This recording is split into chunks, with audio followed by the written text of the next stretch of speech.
إله إلا الله وحده لا شريك له ونشهد أن سيدنا وحبيبنا وسندنا ومحبوبنا ومرشدنا ومولانا محمدا عبده ورسوله أرسله بالحق بشيرا ونذيرا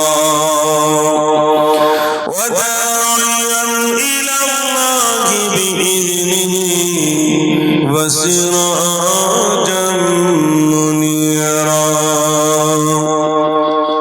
فقد قال الله تبارك وتعالى في كلامه المجيد وفي فرقان الحميد أعوذ بالله من الشيطان الرجيم بسم الله الرحمن الرحيم إن الله وملائكته يصلون على النبي يا أيها الذين آمنوا صلوا عليه وسلموا تسليما اللهم صل على سيدنا مولانا محمد وعلى آل سيدنا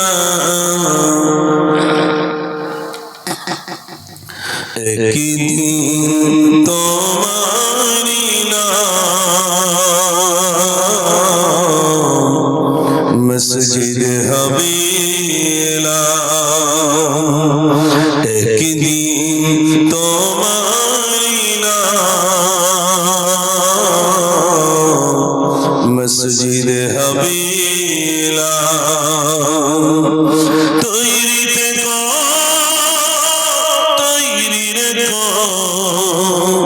কবরের মাল সামান একদিন তোমারি নাম মসজিদ হবে একদিন তোমাকে পরিয়ে কাফন সঙ্গী সজন হঠাৎ চলে গেল আদরের প্রিয় মা বাবার পাশে তৈরি রেখো সুন্নতি একদিন তোমারি নাম মসজিদ হবে আল্লাহুম্মা সাল্লি আলা সবাই পড়ে মাওলানা মুহাম্মদ ওয়া আলা আলি সাইয়্যিদিনা মদিনা মাটি যদি পাই রাসূলুল্লাহ সুরমা করে দেব বারবার মদিনা মাটি যদি পাই রাসূলুল্লাহ সুরমা করে দেব বারবার যদি যেতে না পাই সোনার মদিনায় যদি যেতে না পাই সোনার মদিনায় দিও দেখা স্বপ্নে ও রসুল্লাহ সুরমা করে দেব বারবার মদিনা মাটি যদি পাই রসুল্লাহ সুরমা করে দেব বারবার আল্লাহুম্মা সাল্লি আলা সবাই পড়ে একটু বেশ কমান আরেকটু কমান وعلى آل سيدنا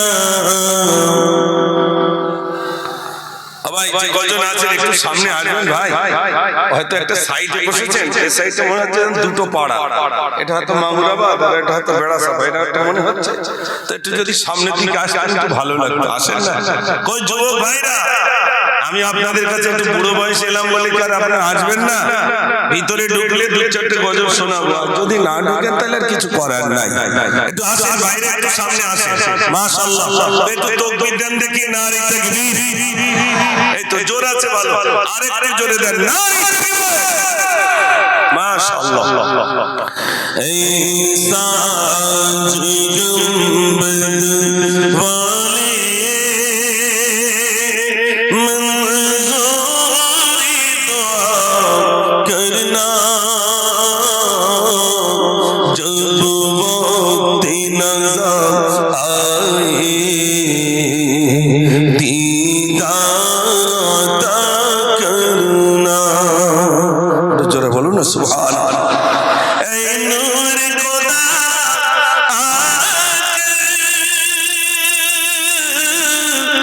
आँखों में समा जाना या दर पे बुला लेना या ख्वाब में आ जाना या दर पे बुला लेना या ख्वाब में आ जाना ऐ पर्दनशी दिल के पर्दे मेरा करना जब वक्त नज़र आए दीदार अता करना अल्लाहुम्मा सल्ली अला सबाई पढ़े मौलाना मुहम्मद व अला आलि सय्यिदिना যুবক ভাইরা একটু ভিতরে আসুন আসুন আমি কথা দিচ্ছি যদি আসে আরেকটু কমাবো তাহলে আমি কিছু গজল শোনাবো ইনশাআল্লাহ আপনারা গতকাল গজল শুনেছেন আমি তো সেই ছোটবেলায় আপনাদের হাদিপুর বিভিন্ন জায়গায় আসতাম আজ দাড়ি চুল পেকে নিয়ে মাথার চুল পাকিয়ে আপনাদের কাছে এসেছি ইনশাআল্লাহ অনেক আগে আপনাদের এলাকায় আসতাম এদিকে আসতাম অনেক আগে এসেছি আজ আমি বয়স নিয়ে আপনাদের কাছে এসেছি ইনশাআল্লাহ কিছু আলোচনা আমরা গজল শোনাবো ইনশাআল্লাহ তবে যুবক ভাইদের কাছে অনুরোধ আপনারা সবাই পাক মাহফিলে এসে বসুন সবাই বসে মাশাআল্লাহ মাঝে মাঝে আমি তাকবীর চেক করব আপনাদের মানে ভোল্টেজ কেমন আছে যদি দেখি আওয়াজ খুব জোর তাহলে মনে করবেন আপনারা আমার আলোচনা শুনবেন আর আওয়াজ যদি কমে যায় তাহলে মনে করবেন শুনবেন না দেখি আওয়াজ নারে তাকবীর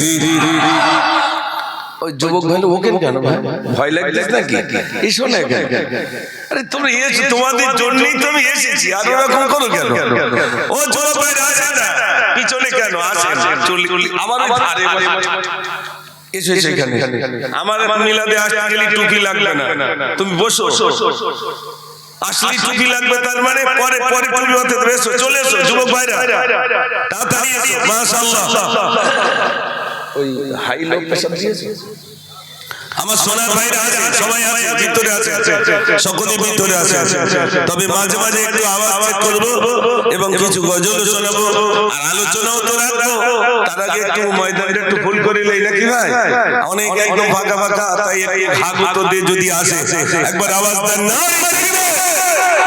আমি অনেক আগে লিখেছিলাম শিশু নবীকে দাও না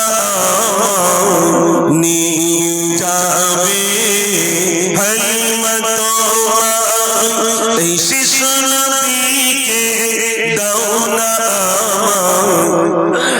নিয়ে যাবে হালিমা তোমায় এই শিশু জীর্ণ গঠনি হালিমা সজনী মোবাইল জীর্ণ গঠনি হালিমা হালিমা তোমার দেখন গিয়া হালিমা তোমার দেখন গিয়া তোমার কোলে শিশু নবীরা ও নবী নবীজি আমার ও নবী নবীজি আমার ও নবী নবীজি আমার এই শিশু নবীকে দাও না নিয়ে যাবে হালিমা তোমায় আওয়াজ দেন নাকি নারে তাকবীর আপনাদের এই মসজিদে মুয়াজ্জিন সাহেব আর কয়েক ঘন্টা পর একটু এশার আজান দিলে মুয়াজ্জিন সাহেব বললেন আল্লাহু আকবার বলেছে না বলেনি আল্লাহ মহান আল্লাহ বড় তারপর মুয়াজ্জিন বলছেন আশহাদু আল্লা ইলাহা ইল্লাল্লাহ আমি সাক্ষী দিতেছি আল্লাহ ছাড়া কোনো মাবুদ নাই একটু জোরে বলুন না সুবহানাল্লাহ সে আল্লাহর নাম একটু সবাই মিলে যে কজনই আছে নারে তাকবীর আচ্ছা বলুন তো ভাই মানুষ বিপদে বেশি আল্লাহর নাম নেয় না সুস্থ হালতে বেশি নেয় একটু জোরে বলে বিপদে পড়লে দেখবেন আল্লাহর নাম বেশি রোগ হয়েছে প্রচন্ড বড় রোগ হয়েছে তখন কার নাম নেবে আল্লাহর নাম নেবে আর রোগটা দেন কে আল্লাহ দেন যাতে করে আমার বান্দা আমাকে ডাকে আমি আল্লাহ আমার বান্দার ডাকে সাড়া দিয়ে দেব জোরে বলুন না সুবহানাল্লাহ এজন্য পৃথিবীতে দেখবেন যত গাছগাছালি তরুলতা আছে সবাই আল্লাহকে ডাকে মানুষ মারা গেলে কবরের উপরে কি দেয় জোরে বলে খেজুরের ডাল দেয় তো কেন দেয় যদি জিজ্ঞেস করে কেন দেয় আর বলতে পারবো না বলো তো দেয় এটা জানি কেন খেজুরের ডাল দেয় এটা শুনতে হবে বুঝতে হবে আপনাদের এলাকায় আমি প্রথম এসেছি আলহামদুলিল্লাহ আমি সকল নওজোয়ান যুবক ভাইদের কাছে অনুরোধ করব আসুন ভিতরে আসুন সবাই চলে আসুন আমি স্বল্প কিছু আলোচনা রাখবো আমার পূর্বে খুব সুন্দর তত্ত্বভিত্তিক আলোচনা তিনি রাখছিলেন মুফতি সাহেব আলহামদুলিল্লাহ এইজন্য আমি সকলের কাছে অনুরোধ করছি ভিতরে আসুন কাঁদি জয়না কাঁদি কুলসুম কাঁদি সাকিনা কাঁদি জয়না কাঁদি কুলসুম কাঁদি সাকিনা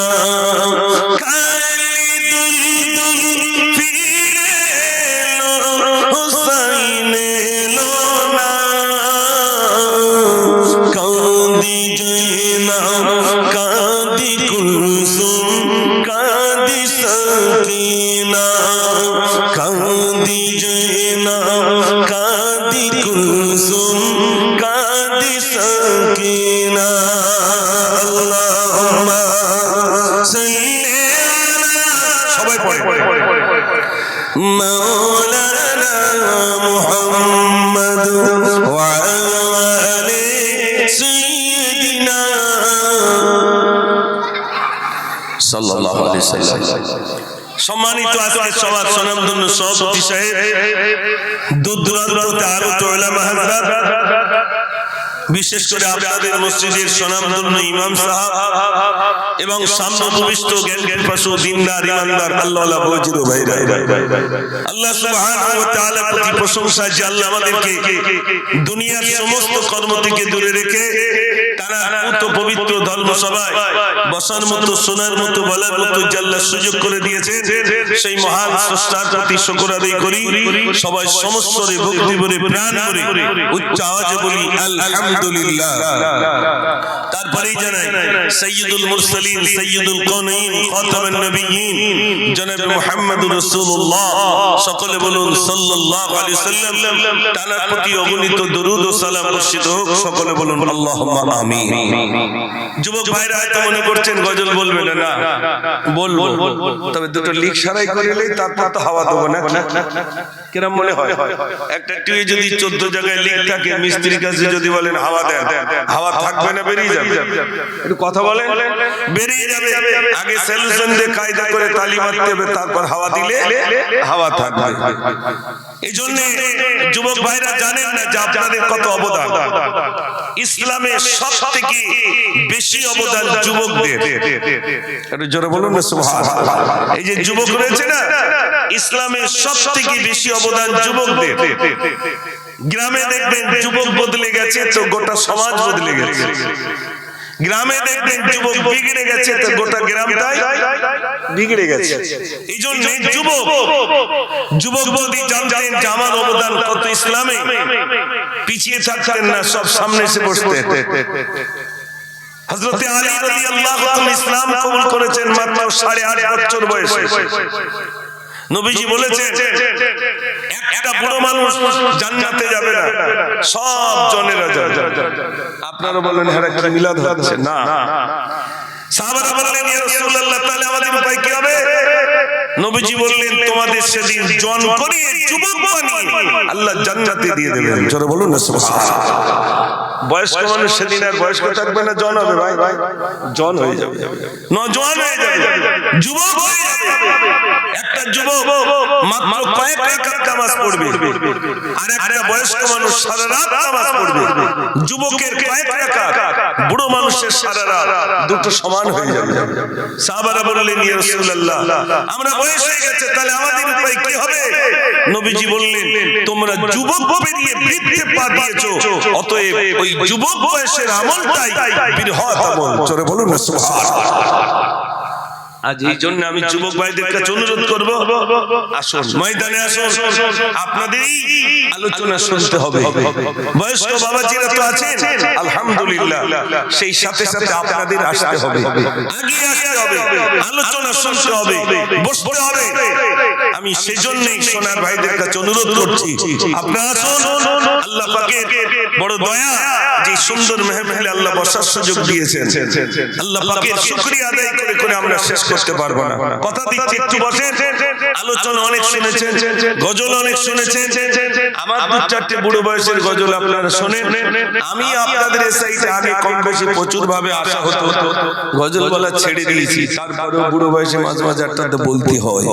তাই আমি যে গজল স্পেশালিস্ট তা নয়, তবে শোনাবো ইনশাআল্লাহ। যদি যুবকরা আসে ইনশাআল্লাহ, কথা দিলাম, তবে যুবক ভাইদের আসতে হবে, আসলে শোনাবো ইনশাআল্লাহ। তবে মাঝে মাঝে আরো একবার আওয়াজ দেন দেখি, সবাই মিলে আওয়াজ দেন, নারে তাকবীর। আমরা আসুন আল্লাহর প্রশংসা জ্ঞাপন করে নিই। কুল্লু কানাল বাহরু মিনাতাল লিকালিমাতি রাব্বি লানাফিদাল বাহরু ক্বাবলা আন তানফাদ কালিমাতু রাব্বি ওয়ালাউ জিনা বিমিসলিহি মাদাদা।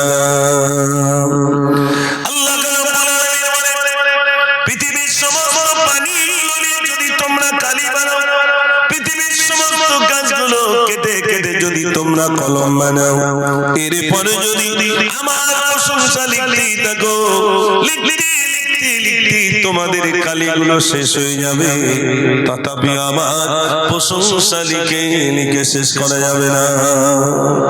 একটু জোরে বলুন না সুবহানাল্লাহ। আল্লাহর প্রশংসা করে করে শেষ করা যাবে না। আল্লাহ রাব্বুল আলামিন আবার বলেন, সাত সমুদ্রের পানিগুলো যদি তোমরা ডবল বানাও, ডবল বানানোর পরে যদি তোমরা কালি বানাও, কালি বানানোর পরে যদি পুনরায় আমার প্রশংসা লিখতে থাকো, লিখতে লিখতে লিখতে তোমাদের কালিগুলো শেষ হয়ে যাবে, তথাপি আমার প্রশংসা লিখে লিখে শেষ করা যাবে না। আল্লাহ প্রশংসা করে করে শেষ করা যাবে না। আল্লাহ নিজের পরিচয়টা দিয়ে দিয়েছেন। ওই নামাজে আপনারা একটা সূরা পড়েন জানেন, কুল হুয়াল্লাহু আহাদ আল্লাহুস সামাদ লাম ইয়ালিদ ওয়া লাম ইউলাদ ওয়া লাম ইয়াকুল লাহু কুফুয়ান আহাদ। সূরাটা অনেক বড় না ছোট ভাই? ছোট্ট সূরা। আল্লাহ আমাদের যেমন আই কার্ড আছে না, আধার কার্ড আছে, আমাদের পরিচয় পত্র আছে, আল্লাহ নিজের পরিচয়টা ছোট সূরার ভিতরে দিয়েছে, যেটা আমি গজল আকারে লিখেছিলাম যাতে যুবকদের মনে থাকে।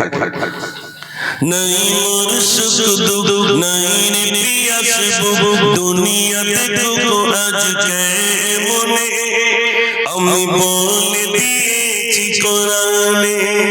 নাই মোর দিনের নাই মোর পাখা নাই মোর মা বাপ রে, তাই আমি আল্লাহু আহাদ রে মোর বন্ধু মুহাম্মদ রে। জোরে বলুন না সুবহানাল্লাহ। আমি আল্লাহ। আমার একটা বন্ধু আছে মুহাম্মদ সাল্লাল্লাহু আলাইহি সাল্লাম, কবি লিখেছেন, তোমরা বলতে পারো ঈশা আসমান কেমন করে টানিয়ে রাখা। তোমরা বলতে পারবে এই গোটা আসমানটা কি করে টাঙালাম? আপনারা বলেন এই প্যান্ডেলটা টাঙিয়েছেন, কতটা খুঁটি দিয়েছেন, আর তার উপরে আল্লাহ আসমান টাঙিয়েছেন, কোন খুঁটি আছে? জোরে বলেন, ইন্না ফি খালকিস সামাওয়াতি ওয়াল আরদ। আল্লাহ বলছেন এই আসমান, এই চন্দ্র, এই সূর্য, এই সব জ্ঞানী মানুষের নিদর্শন, এগুলো দেখবে আর নির্ণয় করবে, তাহলে আমার আল্লাহ কত মহান। জোরে বলুন সুবহানাল্লাহ। আল্লাহ আসমান দেখালেন, এবার বলছেন আমি তোমাদের তৈরি বিছানা করে রেখেছি দেখো এই জমিন। আর কি দিলাম? পাহাড় পর্বত সূর্য গতির রাতের পরে করি দিন। আর কি তৈরি করি? ডানা হতে যারা দিন হতে মাছ দেখো মোর কুদরত রে, তাই আমি আল্লাহু আহাদ রে মোর বন্ধু মুহাম্মদ রে। জোরে বলুন না সুবহানাল্লাহ। আসমান দেখালেন, জমিন দেখালেন, এবার আল্লাহ বলছেন বান্দা আপনাদের দিকে ইট ভাটা আছে ভাই? ইট ভাটা আছে। ইট পোড়াতে গেলে কি লাগবে তো? কয়লা। কয়লা তুলে ময়লা যাই না, হীরা রাখি ওই কয়লা। আল্লাহ বলছে কয়লার ভিতরে আমি হীরা রেখে দিই। আর কি রাখি? জোনাকি রঙে আমি আলো জ্বালাই, মানিক জ্বালাই সাপের মাথায়। জোরে বলুন না সুবহানাল্লাহ। আর কি দেই? ঝিনুকে মোতি না তেলে পাতি দেখো আসমানের ওই চাঁদে রে, তাই আমি আল্লাহু আহাদ রে মোর বন্ধু মুহাম্মদ রে। জোরে বলুন না সুবহানাল্লাহ। এগুলো সত্যি আমি বান্দা, তুমি আমাকে ডাকো, আমি হলাম ইন্নাল্লাহা আলা কুল্লি শাইইন কাদির। আমার মতো ক্ষমতা কারণ নাই, আমি শুধু বলবো কুন ফায়াকুন, হয়ে যাও, সঙ্গে সঙ্গে তা হয়ে যাবে। জোরে বলুন না সুবহানাল্লাহ। সে আল্লাহ আছে না নাই? আমি জোরে বলে আল্লাহ আছে। অনেকে বলে বাদ দাও দিন, সব প্রাকৃতিক এমনি এমনি হয়েছে, বলে না ভাই? সব এমনি এমনি হয়েছে। আল্লাহ আছেন ঠিক না? এই 1 বছর আগে দেখিয়ে দিয়েছেন সব মুখে কি দিতে হয়েছিল ভাই? মাস্ক। আর হাতে কি দিতে হয়েছিল? স্যানিটাইজার। ছুটিয়ে সব মসজিদ দেখিয়েছিল, মসজিদের তালা মারা। কমিটির উপরে রেগে গেছে লোকজন, তোরা তালা মেরেছো কেন? সেদিন আল্লাহ দেখিয়ে দিয়েছেন আমি কে, সারা পৃথিবী স্তব্ধ করে দেখিয়ে দিয়েছে আমি হলাম আল্লাহ। সোনার ভাইরা, ও যুবক ভাইরা, আমি তো আপনাদেরই জন্য লিখেছিলাম আল্লাহ আছেন কিনা আল্লাহ প্রমাণ করে দিয়েছে। দেখো ওই নদীর পাশে যাও, নদীর তীরে গেলে গেলে আমাকে খুঁজে পাবে কিভাবে? যখন নদীর পানিগুলো সরে যায় ওটাকে বলে হয় ভাটা, আবার ওই পানিগুলো আবার ফিরে আসে তখন বলে জোয়ার। আচ্ছা ভাই, কোনোদিন ভেবেছেন এই পানিগুলো যায় কোথায়, থাকে কোথায়? কোনোদিন ভেবেছেন? এটা হ্যাঁ না বলেন না, কোনোদিন ভাবেননি? আবার পানিগুলো আসে কিভাবে? আল্লাহ বলছেন ওইখানে গেলে আমাকে খুঁজে পাবে, আমি হলাম আল্লাহ সুবহানাহু ওয়া তাআলা। একটু জোরে বলুন না সুবহানাল্লাহ। সারা পৃথিবী জুড়ে এলো করোনা, কার ভয়ে তুমি দিলে ঘোষণা, ঘরে থাকো একা থাকো, ঘর থেকে যেন তুমি বার হবে না। যদি বার হয় তোমাকে কি দেবে? মাস্ক, স্যানিটাইজার দিয়ে হাতি ধোবে, মাস্ক পরিধান করে বাহিরে যাবে। না জানি যদি করোনা এসে ধরে, বেড়া চাপায় যাবে মাস্ক দিয়ে লোক বলে এই লোকটা বুঝি করোনা ছড়াচ্ছে, বলবে না? বলবে। সোনার ভাইরা, মাস্ক পরেছেন, মানুষের ছিদ্র কথা জানে? মাস্ক পরলে 3টে ছিদ্র আটকায়, 2টো নাক আর একটা গাল। কটা হলো ভাই? 3টে। তাহলে আরো তো ছিদ্র আছে, সেখান থেকে করোনা আসতে পারে না? পারে। জানলা তো অনেক, যে কোনো এক জায়গা থেকে আসতে পারে। আপনি আটকেছেন 2টো নাক আর একটা গাল, 3টে। কিন্তু আরো কটা আছে দেখেন, 2টো কান, 2টো চোখ। কটা হলো? 4টে। আর 2টো নাক। কটা হলো? 6টা। আর একটা গাল। কটা হলো? 7টা। আর 2টো আর বললাম না, ও 2টো সবার সব জানে। তাহলে কটা হলো? 9টা। সেখান থেকে করোনা ঢুকতে পারে না? পারে না। মানুষের ধারণা বুঝি না। নিউটাউন দেখেছেন তো? নিউটাউন বিরাট বিল্ডিং, সেই 20 তলার উপরে মাস্ক পরে রয়েছে যাতে করোনা না আসে। আর নিচে একটা গরিব, তার স্যানিটাইজার জুটেনি, মাস্ক জুটেনি, লোকে জোর করে দিয়েছে, এর করোনা হয়ে ধরেছে। ও ভাই, পালাবার জায়গা আছে বলে মনে হয়? একটু জোরে বলে। পালিয়ে কোথায় যাবে? এই জন্য শুরুতেই বলেছিলাম, একদিন তোমার মসজিদে হবে না, তৈরি রেখো কবরের মাল সামান, একদিন তোমার নাম মসজিদে হবে না। ছোটবেলায় ঘুড়ি ওড়াতাম, বাচ্চারা, আমরা যখন বাচ্চাবেলা ছিলাম ঘুড়ি ওড়াতাম।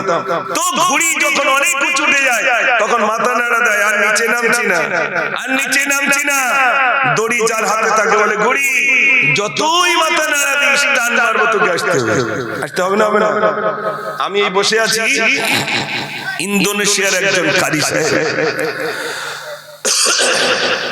ইন্দোনেশিয়ার একজন কারি সাহেব কিরাত পড়তে এরকম চেয়ারে বসে কাল হয়ে গেল। কি পড়ছিলেন জানেন? আল্লাযী খালাকাল মাউতা ওয়াল হায়াতা লিয়াবলুয়াকুম আইয়ুকুম আহসানু আমালা।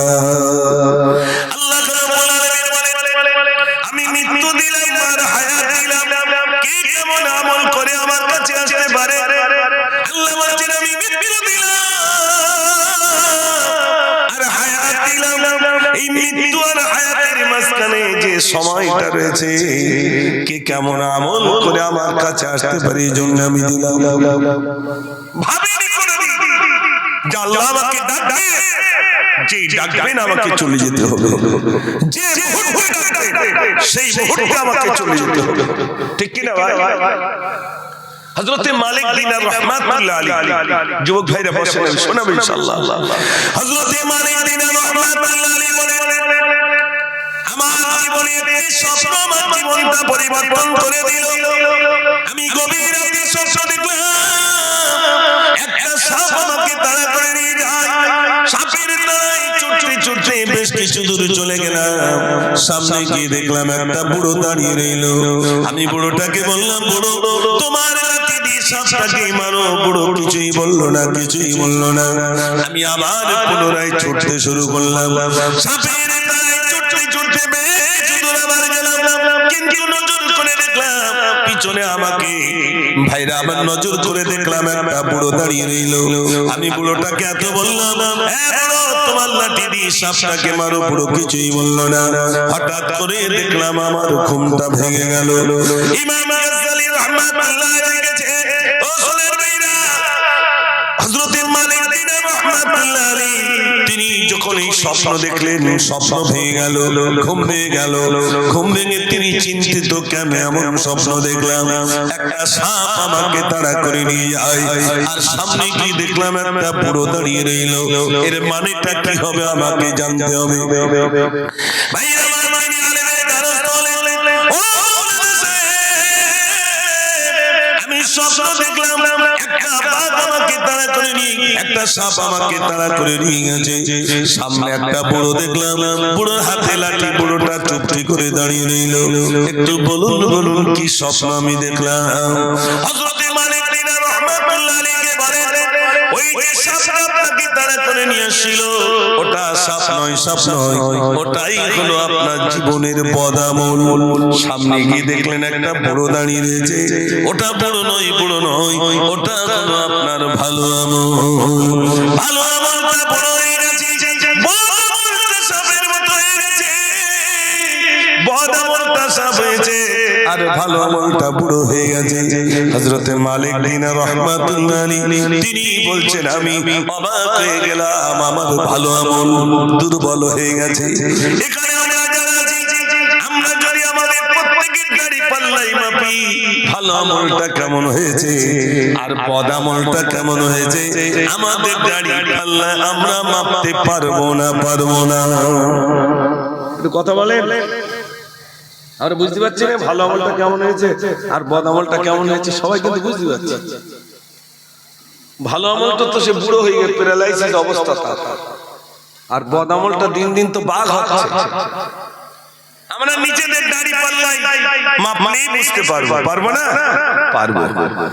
কিন্তু কখনো ভেবেছি, আচ্ছা আপনারা জানা আছে, যখন কেউ ব্যবসা বাণিজ্য, প্রত্যেকেই কম বেশি ব্যবসা বাণিজ্য করে, সন্ধ্যাবেলা বাড়িতে এসে ব্যবসার একটা হিসাব হয় না, আজকে কতটা লাভ হয়েছে আর কতটা লস হয়েছে। কোনদিন এটা হিসাব করেছে আমার ভালো আমলটা কতটা হয়েছে আর বদ আমলটা কতটা হয়েছে? এর হিসাব কি কোনদিন বার করেছি? না। কবরস্থানে গিয়ে মানুষ আসে আর ভাবে আমি মরবো না, অনেক দিন বাঁচবো। শোনেন ভাইরা, অনেক দিন বাঁচবো। ইমাম গাজ্জালী রাহমাতুল্লাহ আলাইহির কাছে আপনাদের মধ্যে একটা যুবক গেলেন, হুজুর আমি একটি স্বপ্ন দেখলাম। কি স্বপ্ন দেখেছো? যুবক কি বলছো? হুজুর আমি স্বপ্ন দেখলাম গভীর রাতে একটা বাঘ আমাকে তাড়া করে। বাঘের তাড়ায় ছুটে ছুটে সামনে গিয়ে দেখলাম একটা দড়ি ঝুলছে, দড়িটা ধরে নিলাম। দড়ি ধরে দেখি নিচের দিকে বিরাট গর্তের দিকে লুকাতে গেলাম। নিচের দিকে তাকিয়ে দেখি বড় বড় সাপ পোকামাকড়। আমি আর উপরে উঠতে পারি না, আবার নিচে নামতে পারি না। উপরে দেখলাম বাঘ, নিচে দেখলাম সাপ। গর্তের বাম দিকে নজর করে দেখলাম বিরাট বড় একটা মৌচাক রইল, তাতে শুধু মধু। আমার মনে মনে আমি একটু মধু সংগ্রহ করি, কিন্তু নজর করে দেখলাম যে দড়িটা আমি ঝুলছি, ওই দড়িটা কাটার জন্য দুটো ইঁদুর এলো, একটা সাদা ইঁদুর আর একটা কালো ইঁদুর। সাদা ইঁদুর কুরকুর করে কাটে, সাদা ইঁদুরের কাটা শেষ হয়ে গেলে আবার কালো ইঁদুর কুরকুর করে কাটে।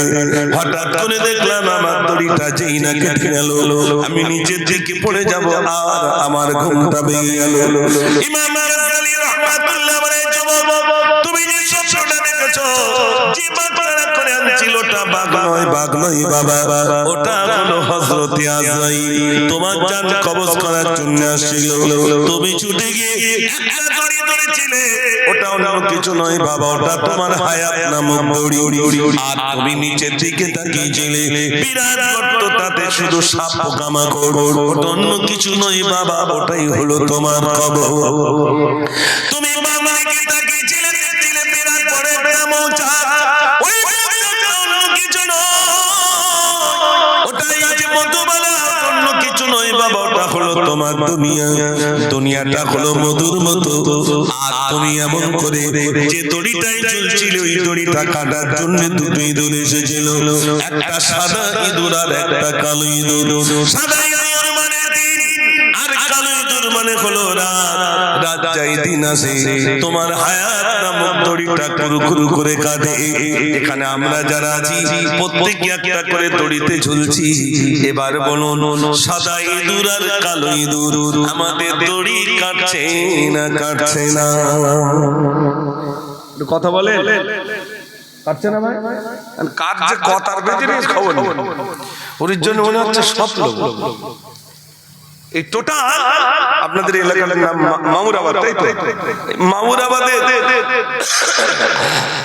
জমি জায়গা যা যেখানে আছে সব যদি একজনে দিয়ে দেওয়া হয়, আমার তোমার কথা ভাববে বলে মনে হয় ভাই? জোরে বলে, এটা নেওয়ার পরে বলে আল্লাহ ওইটা দাও, হামাদাবারটা নিয়ে নেবে। তারপরে আবার ওই সিংহেরাটি রাটি পাশে রয়েছে না, বলবে আল্লাহ ওইটা দাও।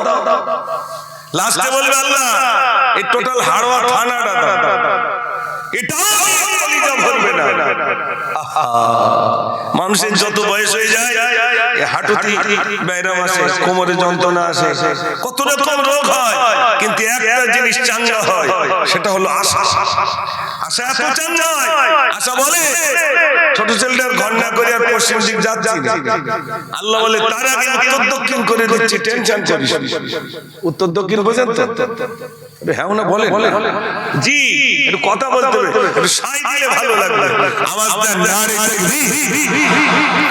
মায়ের কদম চুমিলে খোদার গম হতো, ফুলের সুবাস যতই না হবে না মায়ের মতো। মায়ের কদম চুমিলে খোদার গম হতো। জোরে বলুন না সুবহানাল্লাহ। জান্নাতের পেটি যদি দিও না মাকে ব্যথা, করবে দারুণে যন্ত্রণা মায়ে দিলে গাথা। কোথায় গেলে পাবো বলো, কোথায় গেলে পাবো বলো আমার মায়ের মতো।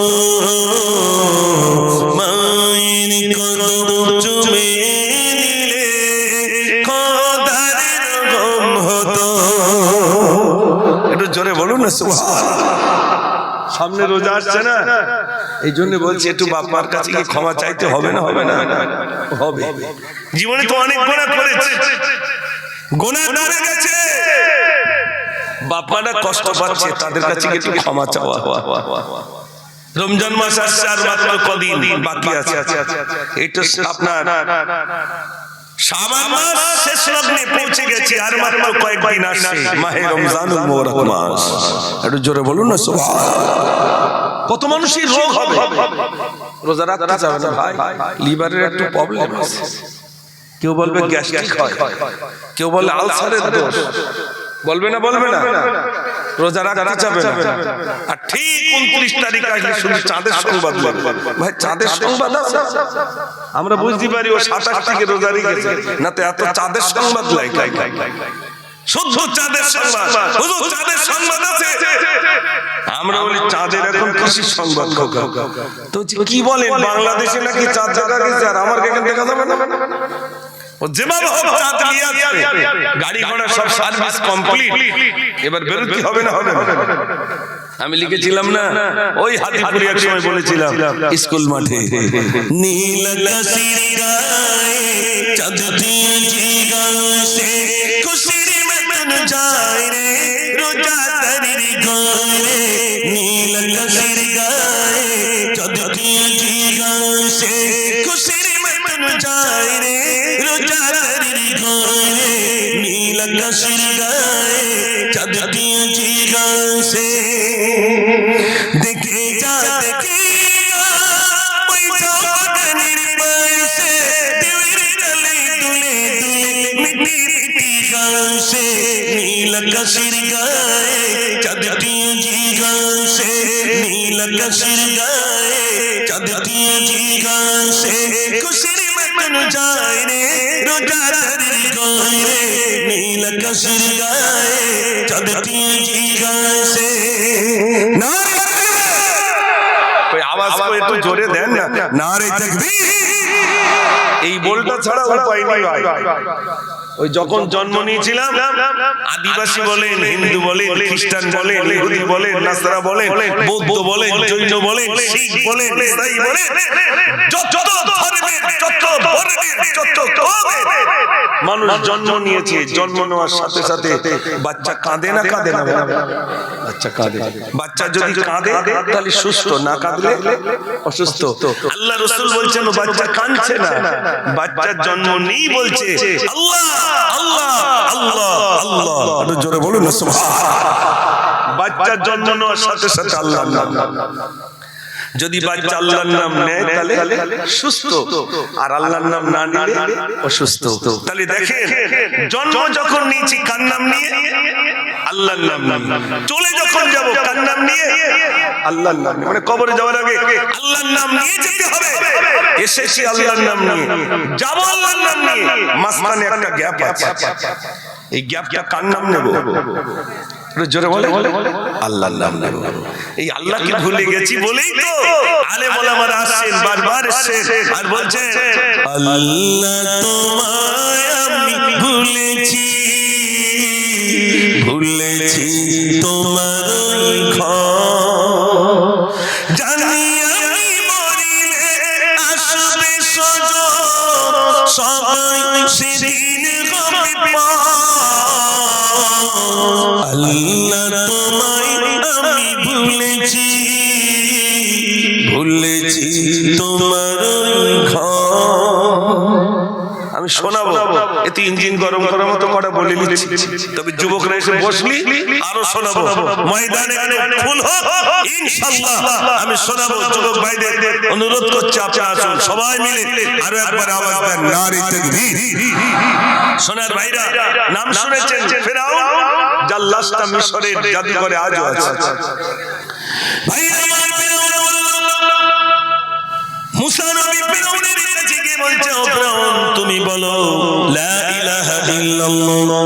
মুসা কালিমুল্লাহ। ফেরাউন বলল আনা রাব্বুকুল আলা, নিজে তো আল্লাহ বারকাকে আল্লাহ বলবো। ফেরাউন বলল আমি নিজেই আল্লাহ, কাকে আল্লাহ বলবো? আমি তো নিজেই আল্লাহ। সোনার ভাইরা আমার অনুসারীরা বললেন, ও ফেরাউন তুমি যদি আল্লাহকে একটু পানি দাও। ফেরাউন বলল 3 দিনের ভিতরে পানি দিয়ে দেবো। একদিন চলে গেল, দ্বিতীয় দিন চলে, দ্বিতীয় দিন দুটো হাত তুলে বলে আল্লাহ তুমি যদি পানি না দাও কেউ আমাকে আল্লাহ বলবেন, আল্লাহ একটু পানি দাও। ফেরাউন আল্লাহ বলে, ফেরাউন তোর বড় শখ হয়েছে আল্লাহ খরচা আমি পানি দিয়ে দিলাম, যে না পানি দিলেন। অনুসারীরা সবাই ফেরাউনকে আল্লাহ বলতে শুরু করে। এবার নিজের বিবির কাছে গিয়ে বলছে, আসিয়া সবাই আমাকে আল্লাহ বলে, তুই আমাকে আল্লাহ বল। আসিয়া বলছে, তুমি আমার কবে আল্লাহ করে? ফেরাউন বলছে, না তুই আমাকে আল্লাহ বল। আসিয়া তখন বলছে, স্বামী গো, স্বামীর রূপে তোমাকে মেনে নিলাম, আমার জান যতক্ষণ রয়েছে তোমাকে স্বামীর মর্যাদা দিলাম, তবে আমাকে আর তোমাকে যিনি সৃষ্টি করেছে তিনি হলেন আমার আল্লাহ। একটু জোরে বলুন সুবহানাল্লাহ। ভাই আসিয়া দিয়ে সম্বোধন করে ফেরাউন বলছে, আসিয়া রে একবারে করলে তুই আমাকে কাল্লা বল তোকে আমি ছেড়ে দেব। আসিয়া বলছে স্বামী গো আমার জান যতক্ষণ রয়েছে তোমাকে স্বামীর মর্যাদা দিলাম, কখনোই তোমাকে আমি আল্লাহ বলে ডাকতে পারি না। ভাইরা বারে বারে বলে আসিয়া মান সম্মানের ব্যাপার, সবাই আমাকে আল্লাহ বলে, তুই আমাকে আল্লাহ বল। আসিয়া বলছে আমি তোমাকে আল্লাহ বলে ডাকতে পারি না। ভাইরা আমার ফিরআউন কি করলো, আসিয়ার পায়ে দড়ি বেঁধে দিল, ঘোড়ার পায়ে দড়ি বেঁধে দিল, আসিয়াকে টানতে টানতে নিয়ে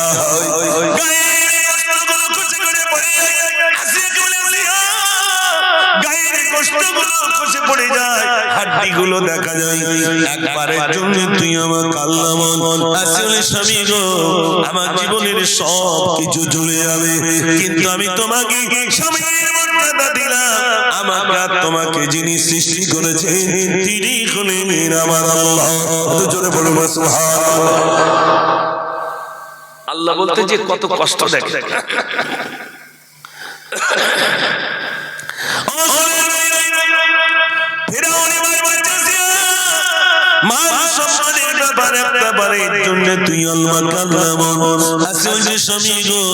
স্বামীর মর্যাদা দিলাম, তখনই তোমাকে আমি আল্লাহ বলে ডাকতে পারি না। ভাইরা আমার ফিরআউন রেগে গেল, একটা ছুরি দিয়ে পেটটাকে পেড়ে দিল, নাড়ি ভুঁড়িগুলো বার করে বলে আসিয়া একবারে তুই আমাকে আল্লাহ বল, আমি তোকে ছেড়ে দেব। আসিয়া বলে স্বামী গো কখনোই তোমাকে আমি আল্লাহ বলে ডাকতে পারি না, পারি না, পারি না, তুমি আমার স্বামী। ফিরআউন রেগে গিয়ে যখন ছুরি দিয়ে নাড়ি কাটতে শুরু করে, আসিয়া তখন বলছে ওয়ানাজিনি আমাকে মুক্তি দাও মিনাল কওমিজ জালিমিন, ওই জালেমের হাত থেকে আমাকে মুক্তি দাও। কিতাবের ভিতরে এসেছে বিবি আসিয়াকে রব্বুল আলামিন দুনিয়ার অন্য কোন প্রান্তে রাখলেন না, বরং বিবি আসিয়াকে রব্বুল আলামিন জান্নাত নসিব করেছে। জোরে বলুন না সুবহানাল্লাহ। আল্লাহ বলতে যে আমাদের কোন কষ্ট হয়েছে ভাই, কোন কষ্ট আমাদের উপর তো কোন পরীক্ষা আসেনি। এখানে যত যুবক ভাই আছে, যুবক ভাইরা শোনেন, আপনাদের মতো একটা যুবক বুখারীতে তার নাম এসেছে, ওই আল্লাহ বলতে যে তার জীবনে কত কষ্ট হয়েছে শোনেন। আমি লিখেছিলাম ওই মানালি ভাইরা শোনো এই করুণে ঘটনা, বুখারী শরীফে আছে লেখা ইসহাবারি বর্ণনা, ইসহাবারি বর্ণনা বুখারীতে আছে। যুবকটার নাম কি? নামটি ছিল আব্দুল উজ্জা, তার ছিল না পিতাজি, চাচার কাছে কইল মানুষ, ছাড়লো সাদির আম্মাজি, ছাড়লো সাদির আম্মাজি। চাচার কাছে লালিত পালিত, টিকো জানো কিছু দবার, হ্যাঁ সব চুপচাপ রেখে আমার সব লাগে। কি বলছিলাম জানো, ওই ছেলেটা কলমা আপনার চাচার কাছে লালন পালন করেছেন। ওই যুবক ছেলেটা চাচাকে ডেকেছে, কেন? ছোটবেলায় আব্বা মারা গেছে, তো চাচার কাছে বড় হয়েছে, তো চাচার কাছে বড় হয়েছে, তো যুবক ছেলেটা চাচাকে ডেকে চাচা বলছে বলো। ভাই এসে বলল চাচা মোর মনে বড় শখ জাগে, বেঈমান ছিলাম ঈমান, সাক্ষী রাখি তোমাকে, সাক্ষী রাখি তোমাকে। জোরে বলুন না সুবহানাল্লাহ।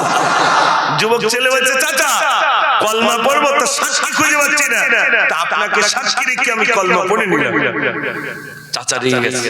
চাচা তখন বলছে চাচা রেগে বললো এবার, চাচা রেগে বললো এবার, ওমর ভাই শোনো না আমার দেওয়া জমি মাকা, তোমায় আমি দেব না, তোমায় আমি দেব না। জমি জায়গা ঘর বাড়ি যা দিয়েছিলাম সব কেড়ে নেব, যুবক ছেলে তখন বলছে, ও চাচা জি ফিরিয়ে দেব, ও চাচা জি ফিরিয়ে দেব তোমার দেওয়া জমি মাতা, করিবেন দোয়া মরি তোরে মসজিদেতে হই আজান, মসজিদেতে হই আজান। জোরে বলুন না সুবহানাল্লাহ। এই না চাচা জমি জায়গা ঘর বাড়ি সব দিয়ে দিলাম, অপরাধটা কি? আল্লাহকে আল্লাহ বলে মেলেছে, জমি জায়গা ঘর বাড়ি সব দিয়ে দিল। চাচা ডাকছে, ভাইপো শোনো। চাচা বলে ভাইপো শোনো, মোর কাছে দিলে সব জমা, তাকিয়ে দেখি তোমার পরনে আমার দেওয়া পায়জামা, আমার দেওয়া পায়জামা। ওই পায়জামাটা আমি কিনে দিয়েছি, ওটাও দিয়ে দিতে হবে। যুবক ছেলে তখন দেখছে এত চাচা জমি জায়গা সব নিয়ে নিল, পরনে একটা পায়জামা আছে সেটাও নিয়ে নেবে। যুবক ছেলে তখন বলছে, ও চাচা জি ফিরিয়ে দেব, ও চাচা জি ফিরিয়ে দেব তোমার দেওয়া পায়জামা, সবই দিতে রাজি আমি, ছাড়িব না কালিমা, ছাড়িব না কালিমা। জোরে বলুন না সুবহানাল্লাহ। চাচাই না পায়জামাটাও নিয়ে তাহলে উলঙ্গ হয়ে গেল তো। উলঙ্গ হয়ে রাস্তা দিয়ে যাচ্ছে, মা দেখতে পেয়েছে আমার যুবক ছেলে উলঙ্গ হয়ে আসে কেন। মা লজ্জায় নিজের দুটো হাত চোখটাকে টিপে ধরে বলছো, বাবা বাবা তোমার পরিণতি এমন কেন, কি হয়েছে বাবা? ও বাবা তোমার পরিণতি কিচ্ছু নেই কেন, কি হয়েছে? যুবক ছেলে বলছে, দোষটি আমারে তাই মাজা, দোষটি আমারে তাই মাজা, কলমা আমি পড়েছি তারি বদলে জমি জমা, সবই আমি হারিয়েছি, সবই আমি হারিয়েছি। দোষ আমার এতটুকু, কলমা পড়েছি বলে জমি জায়গা ঘর বাড়ি সব কেড়ে নিয়েছে, পরনের পায়জামাটা পর্যন্ত খুলে নিয়েছে। ছেলে বলছে, মা বলছে বাবা কি চাও? ছেলে বলছে, মা কিছু চাই না মা, এক টুকরা কম্বল দেন, ওই কম্বলটা পরে বিশ্ব নবীর দরবারে চলে যাব। জোরে বলুন না সুবহানাল্লাহ। যুবক ছেলে, ও যুবক ভাইরা, আমি বলছিলাম না আপনাদের সব থেকে বেশি অবদান ভাই আমার মায়ের কাছ থেকে গেছে কম্বলটা টুকরা করে, এক টুকরা পরনে আর এক টুকরা গায়ে দিয়ে মক্কা থেকে মদিনায় হাঁটতে চলে এলেন। ভাইরা আমার, আমরা মনে করি মক্কার মদিনা মানে হয়তো পাশাপাশি, কিন্তু না, 550 মাইল দূর। ও সোনার ভাইরা, মক্কা থেকে মদিনায় হাঁটতে চলে গেলেন। মসজিদে নবী শরীফের পিলারের গোড়ায় হেলান দিয়ে যুবকটি বসে রইলেন। আল্লাহর নবী নামাজ শেষে দেখলেন একটা যুবক বসে রইল। নবীজি বললেন, যুবক তোমার মাথার চুলগুলো গায়ে বস্ত্রটা ছেঁড়া কম্বল পরে, তোমার মাথার চুলগুলো এলোমেলো, মুখটা মলিন, কি কারণে তুমি এসেছো বলো? কি হয়েছে বাবা বলো? যুবক বলে, ইয়া রাসূলুল্লাহ, আমি কলমা পড়েছি বলে আমার জমি জায়গা ঘর বাড়ি সব কিনে নিল, পরনের পায়জামাটা পর্যন্ত খুলে নিল। ইয়া রাসূলুল্লাহ, মায়ের কাছ থেকে একটা ছেঁড়া কম্বল নিয়ে কম্বলটা দু টুকরা করে এক টুকরা পরনে দিয়ে আর এক টুকরা গায়ে দিয়ে হাঁটতে আপনার কাছে চলে এলাম।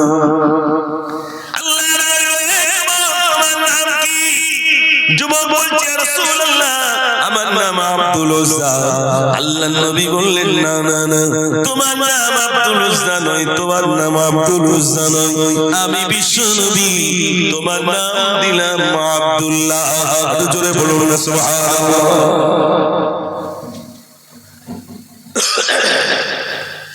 কষ্ট হচ্ছে আপনাদের? মাশাআল্লাহ। দরুদ শরীফ পড়েন, আল্লাহুম্মা সাল্লি আলা।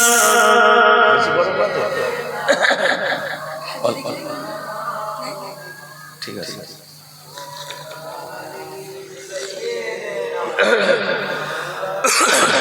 সবাই প্রাণ করে পড়ুন আল্লাহুম্মা সাল্লি আলা ওয়া আলা আলি সাইয়্যিদিনা সাল্লাল্লাহু আলাইহি ওয়াসাল্লাম। খুব ভালো লাগছে আলহামদুলিল্লাহ। আমি তো ভাবতে পারিনি যে এতগুলো ভাই আপনার এসে বসবে। মিলাদ দিন দিন বাড়ছে না কমছে ভাই? বাড়ছে, প্রতিনিয়ত জলসা। আর শুধু বলে ভাই এত জলসা হচ্ছে, তা সে যা জিনিস এরকমই যেন রয়ে গেছে, এরকম বলে না? আমি বলি এটা যেন পানা পুকুরে ঢিল মারার মতো। পানা পুকুরে ঢিল পড়লে ক্ষণিকের জন্য পানা কি হয়? সরে যায়। আর ঢিল মারা বন্ধ হলে আবার এক জায়গায় চলে যায়। তার মানে বোঝা যাচ্ছে এখন ঢিল পড়ছে তাই পানা সরে। সেই যে সুদ খেতো সুদ খাচ্ছে, যে জুয়া খেলতো সে জুয়া খেলছে, যে টিকিট খেলতো সে টিকিট খেলছে, যে ব্যভিচার করতো সে ব্যভিচার করছে, যে নারী হত্যা করতো সে নারী হত্যা করছে। এক কথায় সব কুকর্মই হয়ে গেছে। পরিবর্তন কোথায়? তাই বলে কি হাল ছাড়তে হবে?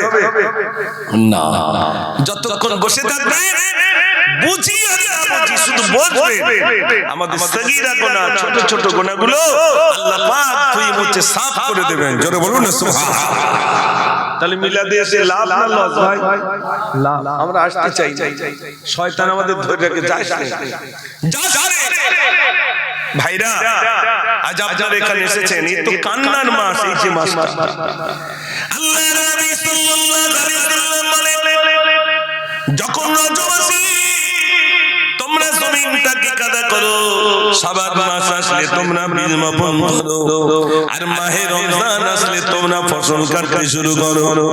আল্লাহ নবী যেইরা বললেন, সাহাবারা বললেন, ইয়া রাসূলুল্লাহ, রজব আসলে জমিন কাদা করার অর্থ কি? নবীজি বললেন, জমিন কাদা করার অর্থ হলো রজব আসবে যখন তোমাদের চোখের পানিতে তোমরা বুকটাকে ভিজিয়ে ফেলো, কেঁদে আল্লাহর কাছে রোনাজারি করো, নিজের গুনাহের জন্য কাঁদো আর বলো, আল্লাহ রব্বুল আলামিন, আল্লাহ আমি এত গুনাহ করেছি, আল্লাহ তুমি ক্ষমা করে দাও। আল্লাহ বলেন, বান্দারে, ওরে আমার বান্দা, তাই কাঁদ, আমি ক্ষমা করে দেব। বান্দা বলে, আল্লাহ আমি কাঁদতে পারি না, কাঁদতে পারি না। আল্লাহ বলে, বান্দারে, কাঁদতে যদি না পারি, চোখের কোণে একটু কানি মাছির মাথা কোনো পানি নিয়ে আয়। বান্দা বলে, আল্লাহ ওই পানিটা পর্যন্ত আমার চোখে আসে না। আল্লাহ বলে, বান্দারে, কাঁদতে যদি না পারি, চোখের কোণায় যদি মাছির মাথা পরিমাণ পানি না আনতে পারিস, তাহলে এক কাজ কর, কান্নার ভঙ্গি কর, আমি আল্লাহই বাহানায় তোর জীবনের ত্রুটিগুলো আমি রব্বুল আলামিন ক্ষমা করে দেব। একটু জোরে বলুন না সুবহানাল্লাহ। আল্লাহ রাব্বুল আলামিন বলে, বান্দারে, অন্যায় করেছি, বান্দা তাই তওবা কর। প্রথম তওবা করেছি, বান্দারে আবার গুনাহ করেছিস, আবার তওবা করেছিস, আবার গুনাহ করেছিস। ওরে আমার বান্দারে, পাহাড় সমান অন্যায় করেছি, আমার বান্দা পাহাড় সমান অন্যায় আমি ক্ষমা করে দেব। আমি আল্লাহ শুধু ক্ষমা করি না, পাহাড় সমান অন্যায়গুলো আমি আল্লাহ আবার ভালো আমলে পরিণত করে দিই। যুবক ভাইরা, আল্লাহ বড় দয়াবান। মরে যাওয়ার পরে আর তওবা করলে কাজ হবে ভাই? আর আল্লাহর কাছে মাফ চাইলে হবে? বেঁচে থাকতে তো আল্লাহর কাছে কাঁদতে হবে, চাইতে হবে, নাকি ভাই? সময় আমাদেরকে, সময় যেন দুনিয়া আমাদেরকে আবদ্ধ করে রেখে দিয়েছে, কাঁদতে চাই না। নিজের বাপ মায়ের কবরের ধারে পাশে একটু কাঁদি না। এই সবে বেড়াত চলে গেল, নিজের বাপের কবরের ধারে গিয়ে একটু হাত তুলে রোনাজারি করার মতো সময় যেন আমাদের আর নেই। ঠিক বলছি না? বলে বাপটা কাঁদছে, কবরে কি হচ্ছে জানি না, মাটা কবরে, তাদের জন্য একটু কাঁদতে পারি না, নিজের জন্য কাঁদতে পারি, আল্লাহর কাছে বলতে পারি, আল্লাহ অন্যায় করেছো, আমি আল্লাহ তো ক্ষমা করে দেব। বান্দা আমি কোরআনে তো লক্ষণে দিলাম,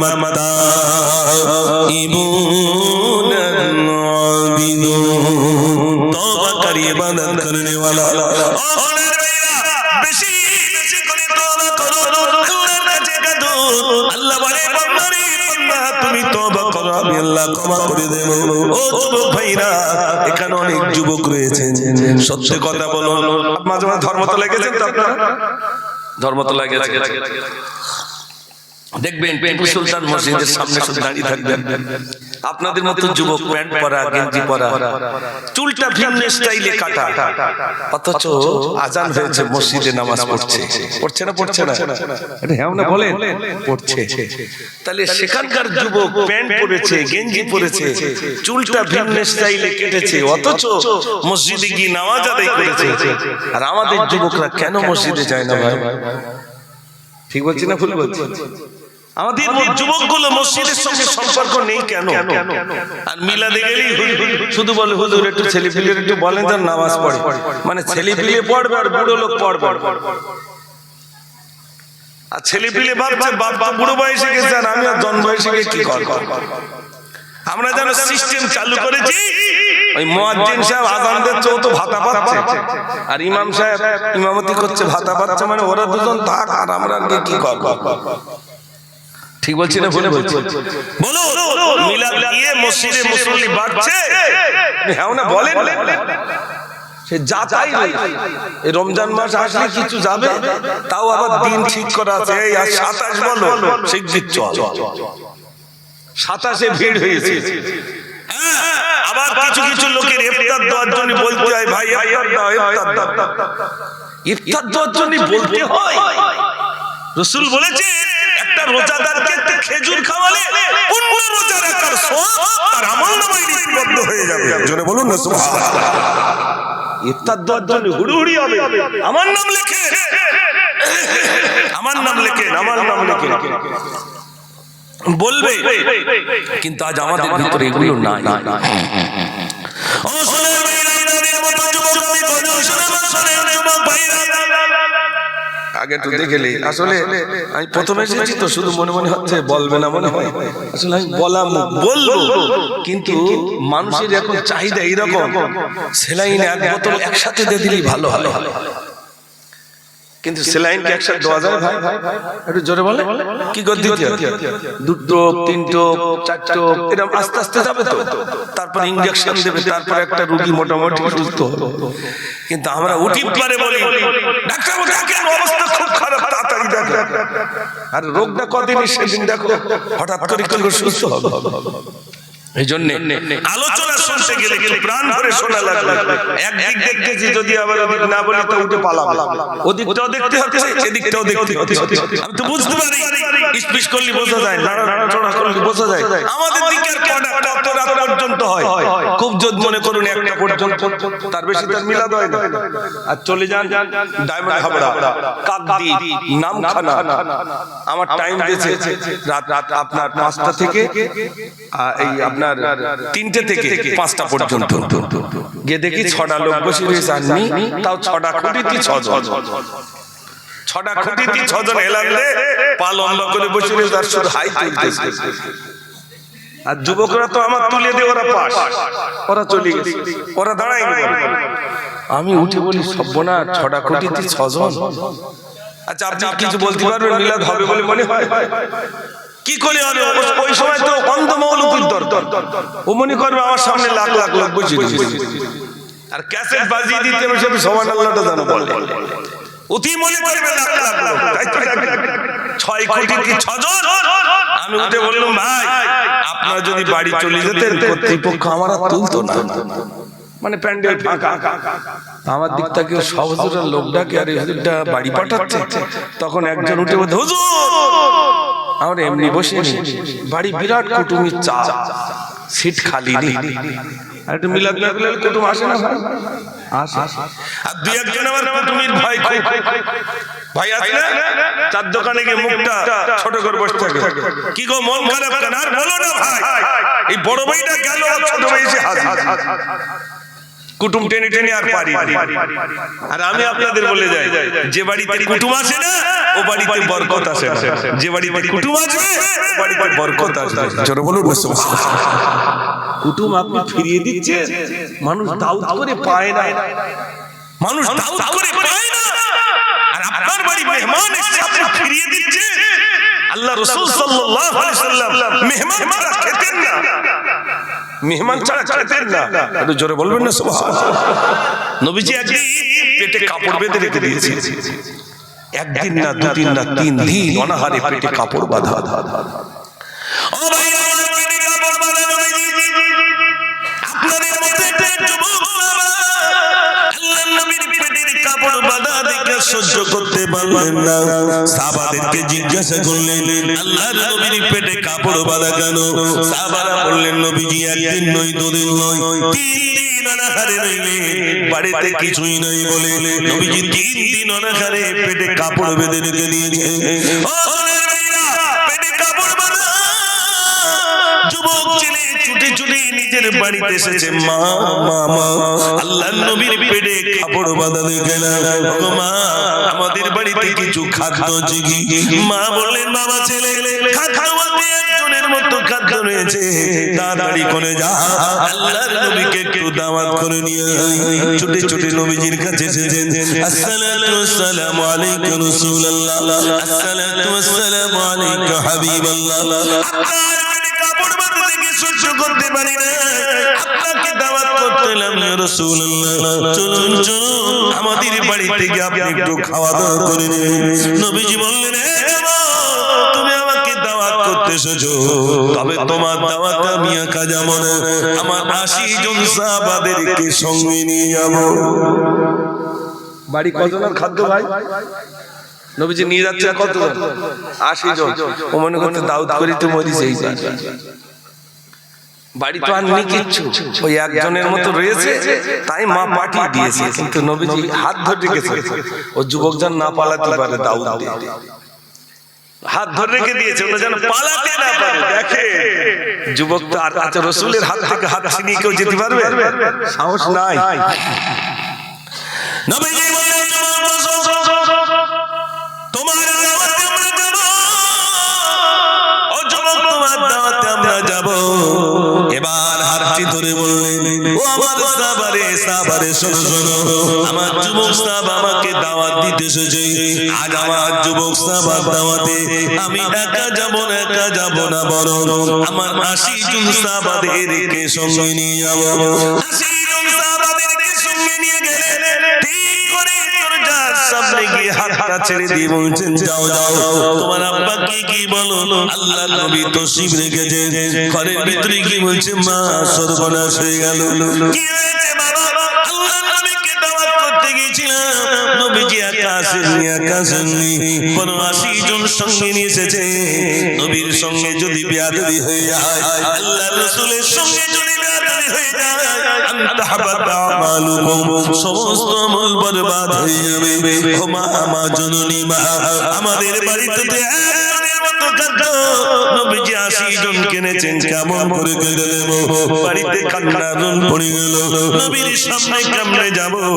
বাড়ির কর্তা এবার গেলেন, কদমে লুটিয়ে পড়ে বলছেন, ইয়া রাসূলুল্লাহ, হাবিবাল্লাহ, বেয়াদবি মাফ করুন, বেয়াদবি মাফ করুন হুজুর, বেয়াদবি মাফ করুন। আপনার পেটে কাপড় বাঁধা ছিল বলে আমার কলিজার টুকরা ছেলে থাকতে পারে, আমি থাকতে পারি নাই। আমাদের বাড়িতে একজনের মতো খাদ্য আছে, তাই আপনাকে দাওয়াত করতে গিয়েছিলাম। ইয়া রাসূলুল্লাহ, আপনাকে দাওয়াত করতে গিয়েছিলাম, বাড়িতে তো একজনের মতো খাদ্য, আপনি 80 জন কিনেছেন, আমরা কেমন করে খেতে দেব? আল্লাহর নবী বলে, ও সাহাবারে, যে পাত্রে খাদ্য রয়েছে এই পাত্রটা নিয়ে এসো। নবীজির কাছে পাত্রটা নিয়ে দিলেন, বাম হাত দিয়ে ধরলেন, আর ডান হাত অনেকটা খাদ্যের উপরে দিলেন, আর বললেন, আমার সাহাবারে, চারজন করে এসো, আমার আঙুলের পাকা থেকে খাওয়া শুরু করো। চারজনকে দেখে 80 জনের খাওয়া হয়ে গেল। আল্লাহর নবী বললেন, সাহাবারে, আর কত জনের খাদ্য রয়েছে? সাহাবা হুজুর বলছেন, ইয়া রাসূলুল্লাহ, যতটুকু খাদ্য দিয়েছিলাম ততটুকু খাদ্য এখনো পর্যন্ত মজুদ রয়েছে। একটু জোরে বলুন না সুবহানাল্লাহ। কজনের খাদ্য? কথা বলে একজন। এখান থেকে 15-20 বছর আগে বাড়ি যদি একটু ভালো মন্দ হতো, পাশের বাড়ি এক আধ বাটি যেত না ভাই। এখন আর বাটি যায়? সব আমি খাবো। কলমাখানি হোক, বিয়ে বাড়ি হোক, দাদি গেলাস কি নেবে বলুন তো? না, দই নেবে একটু রসগোল্লা। কার জন্য? নিজের জন্য? আল্লাহ কেউ বলে না, ওই নাতিটার জন্য। ওর বলিনি, তাই গেলাস পেতে যাই, গেলাসে দাও দই, দই নেবে, রসগোল্লা নেবে। নাতি ছাড়া আর পাঁচজন ওই খেলা করছে মাঠে। বলুন তো দাদি এসে কাঁধ ধরবে সবার না নাতিটা? ঠিক নাতিরা তার মানে ওই নাতিটার খাওয়াবে। এখন দুনিয়া হয়েছে সব নিজেরটাই বাঁচো, আর এগুলো সব না। সোনার ভাইরা, অন্যের সন্তানের ভালাই কামনা করলে নিজের সন্তানের ভালাই হয়। একটু জোরে বলুন না সুবহানাল্লাহ। আমার সোনার ভাইরা, যেখানে আমরা যারা আছি, বাড়িতে মেহমান আসবে তো মহব্বত করে খাওয়া, পাশে বসিয়ে খাওয়া। আপনি দোতলায় থাকবেন আর সন্তান আপনার মেহমান থাকবে নিচে, রাসূল আদেশ দেননি, বরং রাসূল করিম সাল্লাল্লাহু আলাইহি সাল্লাম যতক্ষণ মেহমান না নিতেন ততক্ষণ পর্যন্ত তিনি খানজায় বসতেন না, একসঙ্গে মেহমানদেরকে নিয়ে খাওয়া দাওয়া করতেন। জোরে বলুন না সুবহানাল্লাহ। এতে বরকত বাড়বে, বরকত বেড়ে যাবে। রমজান মাস আসছে, পাশে বাড়ি গরিব রয়েছে, কিছু ছোলা নেন, কিছু খেজুর নেন, কিছু চিনি নেন, গভীর রাতে বাড়িতে দিয়ে আসেন। ও চাচিমা এই নেন, এগুলো নিয়ে আপনি ইফতারি করবেন। কারোর সঙ্গে বলার দরকার নেই, ওই ইফতারের সময় একটু আমার জন্য দোয়া করবেন, আর কিছু চাই না। রাসূল বলেছেন কিছু না দিতে পারো, অন্তত একটা খেজুর রোজাদারকে দাও, ইফতারি করো, আল্লাহ তোমার আমলনামায় লিপিবদ্ধ করবেন। জোরে বলুন না সুবহানাল্লাহ। ও সোনার ভাইরা, হযরত ওমর ফারুক রাদিয়াল্লাহু তাআলা ঈদের দিনে কখন করে, ঈদের দিনে কাঁদছেন, সবাইকে বললেন আমিরুল মুমিনিন খলিফাতুল মুসলিমিন, ঈদের দিনে কাঁদেন কেন? আজ তো ঈদের দিন, আজ তো খুশির দিন, আজ কিসের জন্য কাঁদেন? হযরত ওমর ফারুক রাদিয়াল্লাহু তাআলা বললেন আমি এজন্য কাঁদি, আল্লাহর নবী সাল্লাল্লাহু আলাইহি ওয়াসাল্লাম ওই মসজিদে নববীর মিম্বারে যখন উঠেছিলেন, প্রথম ধাপে পা দিলেন বললেন আমি, দ্বিতীয় ধাপে পা দিলেন বললেন আমি, তৃতীয় ধাপে পা দিলেন বললেন আমি, তার ভিতরে রাসূল তৃতীয় ধাপে পা দিয়েছেন আর বললেন আমি। সেই সময় নবীজিকে জিজ্ঞাসা করা হয়েছিল, ইয়া রাসূলুল্লাহ, ইয়া হাবিবাল্লাহ, আপনি কোনদিন মিম্বারে উঠে আমিন বলেন নাই, আজ কেন আমিন বললেন? নবীজি বললেন এইবার জিবরিল আমিন এসে আমাকে বললেন, ইয়া রাসূলুল্লাহ, ওই ব্যক্তি ধ্বংস হয়ে যায় যে ব্যক্তি রমজান পেল অথচ গুনাহ কাটা তার ক্ষমা হলো না, ওই ব্যক্তি ধ্বংস হয়ে যায়। আমি বললাম আমিন।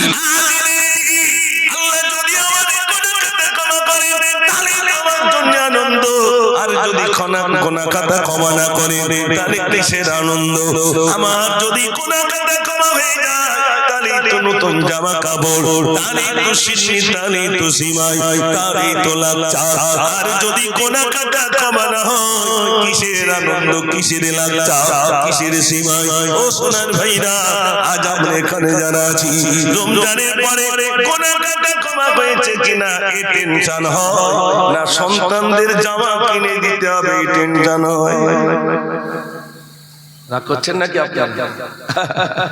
গজল তো শোনাবো, কোন টেনশন হয়? গুনাহ কথা ক্ষমা হয়েছে না সন্তানদের জামা কাপড় কিনে দিতে? আর ছেলে তো দিকে দিকে সে ছেঁড়া প্যান্ট ছাড়া কিনবেন, কি সর্বনাশ! টাকা দিয়ে ওই প্লেয়ার কিনে নিয়ে আসে, ওমা রোজা রাখেনি, মারুতি ভাড়া করেছে, বেলুন দিয়ে সাজিয়েছে, ঈদের দিন গুপ গুপ করে আওয়াজ দিচ্ছে ভিতরে, গান বাজাতে বাজাতে যাচ্ছে ঈদের আনন্দ করতে। ঠিক বলছি না ভুল বলছি? রোজা রাখি, ওই সামনে রাস্তার ধারে দুটো বক্স দিয়ে ধেই ধেই করে নাচতেছে, না কি হয়েছে? বলে ঈদের আনন্দ হচ্ছে। এই সমাজ কিভাবে পরিবর্তন হবে ভাই? আজ হয়তো আপনাদের কাছে এই মিলাদ মাস শুনতে চাই না, মানুষ বলতে চায় হাসান হোসেনের জীবনী বলো, আমরা শুধু সুবহানাল্লাহ বলো, কিন্তু গাদ্দি কি জানো? এই আমার সোনার ভাইরা, আমি এতক্ষণ যাবত আলোচনা করেছি করেছে আমার সানাস ভাই, তিনি এসে গেছেন, আলোচনা রাখবেন ইনশাআল্লাহ। মনে হয় এসেছে, আমি যেন মনে হচ্ছে গাড়ি দেখলাম। যাই হোক, তিনি আসবেন, আলোচনা রাখবেন। আমার আলোচনায় কি আপনারা কষ্ট পাচ্ছেন? মাশাআল্লাহ, আমার যুবক ভাইরা জানারাই এসেছে, আজ থেকে নিয়ত করুন আমার জীবন থেকে আমি ছাড়বো না ইনশাআল্লাহ। একটু জোরে বলুন না ইনশাআল্লাহ। ইনশাআল্লাহ বলতে যাচ্ছি না, আসলে সুবহানাল্লাহ, মাশাআল্লাহ, জাযাকাল্লাহ, ইনশাআল্লাহ এগুলো আমাদের জবান থেকে চলে গেছে। এক জায়গায় মিলাদি গেছে, শুধু গাড়িতে লেগে যে লেবিছে, একজন বলছে আসসালামু আলাইকুম, ওয়া আলাইকুম আসসালাম, আর হাতে হাত দিয়েছে, দিয়ে বলছে মিনহা খালাকনাকুম ওয়া ফিহা নুঈদুকুম। কি সর্বনাশ লোক, হাতে হাত দিয়ে মিনহা খালাকনাকুম। তাই বলতে চাচা তা মরি আগে তার মাটি দিয়ে গুলি, তাহলে খোকা সব ভুল হয়ে গেছে। মানে কখন মিনহা খালাকনাকুম বলতে হয় তাও জানি না, কখন মাশাআল্লাহ বলতে হয় জানি না, কখন সুবহানাল্লাহ বলতে হয় জানি না, কখন আলহামদুলিল্লাহ বলতে হয় তাও জানি না। ঠিক বলছি না ভুল বলছি? নামাজ পড়ছি, তা দুটো ঠ্যাং রেখেছি, একটা উত্তরে আর একটা দক্ষিণে, দুটো পা যে সিধা থাকবে ও সব। তারপরে ইমামতির আসনে কে গেছে আজকে নতুন বেনা সুর দেখতে পাচ্ছি, আর নামাজ পড়তে গিয়ে টেনশন হচ্ছে কি নামাজ পড়াচ্ছে তো নতুন বেনা গলা। তার নামাজ পড়তে পড়তে তার ইমাম সাহেব দেখা যাবে, যিনি যেই রুকুটি যাবে তখন কায়দা করতে গেল ও তো সে মজা মজা নামাজ পড়তে পড়তে কে ইমামতি করছে সেটাও দেখে গেল। আমি দেখেছি জানাজা পড়তে যাবে, এখন মসজিদে এলান হয়েছে যোহর বাদ জানাজা, ও ঠিক জোহরের নামাজ বাদ দিয়ে জানাজা পড়তে যাবে, কেন হুজুর বলে তো জোহর বাদ, তাই তো নাকি? জোহরের নামাজ পড়ে বলে মনে হয়, জানাজা পড়তে গেছে কি বাদ দিয়েছে? জোহর বাদ। হুজুর বলে জোহর বাদ, তা জোহরটা বাদ আছে। যদি বলে আসর বাদ, আসরটাও বাদ দেবে। দেখবেন 100 লোক আছে জানাজা পড়তে গেছে, 20 জন নামাজ পড়েছে, বাকিটা পড়েনি। জানেনি যে এই নামাজটা যদি মানুষ জানতো নামাজ কি, এক ওয়াক্তের নামাজ ছাড়বে 80 হোক বা জাহান্নামে পড়তে হবে। 80 হোক বা মানে কত জানে? 1 হোক বা হিসাবটা বলি 2 কোটি 88 লক্ষ বছর, 1 হোক বা, তাহলে 80 হোক বা এবার কম্পিউটারে হিসাব করবে কতদিন পড়তে হবে। জান্নাত মাউর বাড়ি না যে ট্রেনে উঠে আর ওখানে লেবে গেল, অত সহজ না ভাই। মানুষ মরে গেলি বলুন তো কবরে বাঁশ আগে যায় না লাশ আগে যায়? বাঁশ বলে আমি যাচ্ছি তুমি এসো, ব্যবস্থা ওই জায়গায় হবে। যত চেঁচাবেন ছাড় নেই, যত চেঁচাবেন ছাড় নেই। রমজান মাস আসছে, এই রমজান বড় বরকতময় মাস, রহমতের মাস, মাগফিরাতের মাস, নাজাতের মাস। একটু জোরে বলুন না সুবহানাল্লাহ। নামাজি ডুবে এসো, নামাজ জীবন থেকে ছাড়বো না, ছাড়বো না। আপনি বাড়িতে গিয়ে মিলাদ করুন, যে মিলাদটা আমরা এখানে করছি, আপনি বাড়িতে গিয়ে আপনার ছেলে, আপনার মেয়ে, আপনার বাড়িকে ডাকুন, ডেকে এক জায়গায় মাশওয়ারা করুন, আলোচনা করুন। মেয়েটাকে বলুন ও মা, তোমার জন্য হয়তো আমাকে জাহান্নামে যেতে হবে মা, তুমি যদি ভালো হয়ে চলো আমি যাব জান্নাতে, আর তুমি যদি বিগড়ে যাও আমি যাব জাহান্নামে।